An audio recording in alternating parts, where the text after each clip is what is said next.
It's 4 a.m. and the office lights are still on. Somebody is still at their desk, wide awake, not tired at all.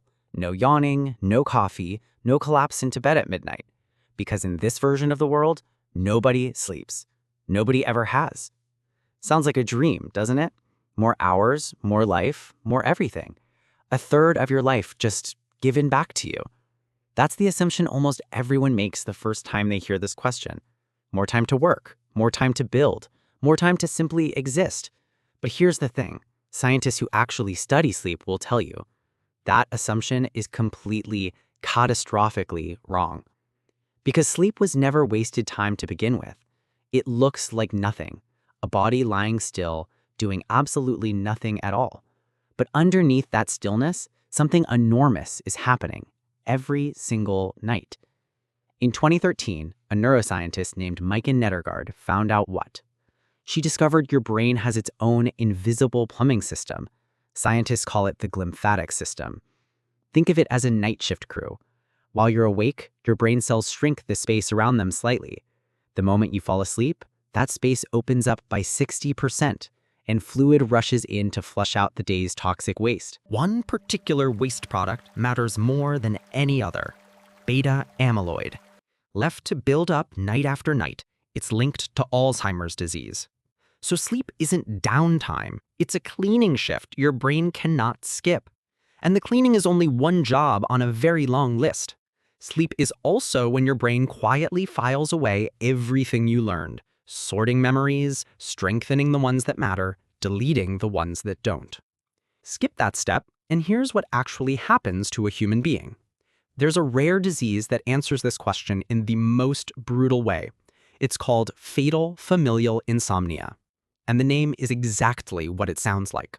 A tiny genetic mutation slowly destroys a person's ability to ever sleep again. At first, it just looks like stubborn insomnia, a few rough nights. Then weeks pass, then months, and real sleep never comes back. Patients don't get more life out of the lost hours. They lose everything else. Memory collapses first, then the ability to think clearly at all. Eventually, the body itself begins to shut down completely. Within roughly a year of the first symptoms, the disease is fatal. Not because the person ran out of time, because the body ran out of maintenance.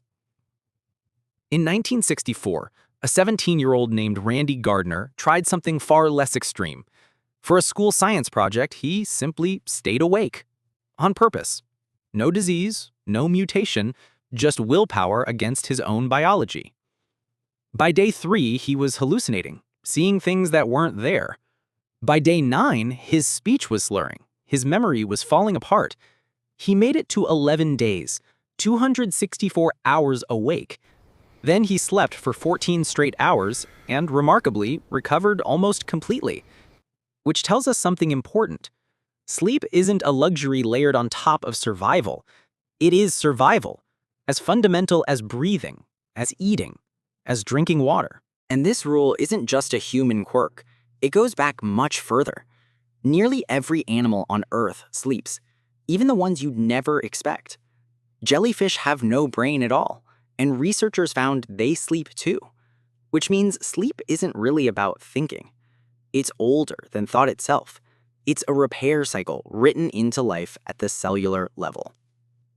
So if we imagine a human who genuinely never needed any of this, we're not imagining a person with extra hours. We're imagining something else entirely. A body running with no maintenance crew, no memory filing system, no cleaning shift. Evolution never built a version of us that skips this. Not once, not ever. Which raises an uncomfortable point about the world we're already building. Because modern life keeps quietly running this exact experiment on real people. Night shifts, blue light, endless scrolling until far past midnight. Each one is a small, voluntary step toward the world we just imagined. A world that looks like freedom, but runs on borrowed maintenance time. And the bill for that always, eventually, comes due. So let's go back to that office worker, wide awake at 4 a.m. In a world with no sleep, that image feels almost peaceful. No exhaustion, no deadline dread, just an endless, seamless stretch of hours. But somewhere underneath that calm, the maintenance crew never clocks in. The toxins never get flushed. The memories never get filed away. And one quiet morning that never actually arrives, something finally gives out. Not from working too hard, just from never once being allowed to stop. So maybe the real fantasy was never a world without sleep at all. Maybe it's just permission. Permission to finally, guiltlessly, put the day down. Because that heaviness you feel by 9 o'clock tonight isn't weakness. It's your oldest system, quietly doing exactly what it evolved to do. Telling you, stop now, let the crew come in, let the filing begin. You were never meant to outrun this. No one ever has. Not the insomniac patients, not Randy Gardner, not the busiest person you know. So tonight, when your eyes get heavy and the day finally lets go, that's not time being wasted. That's the most important shift of your day, starting right on schedule, just like it has for every living thing before you. Sleep well. The maintenance crew is already clocking in.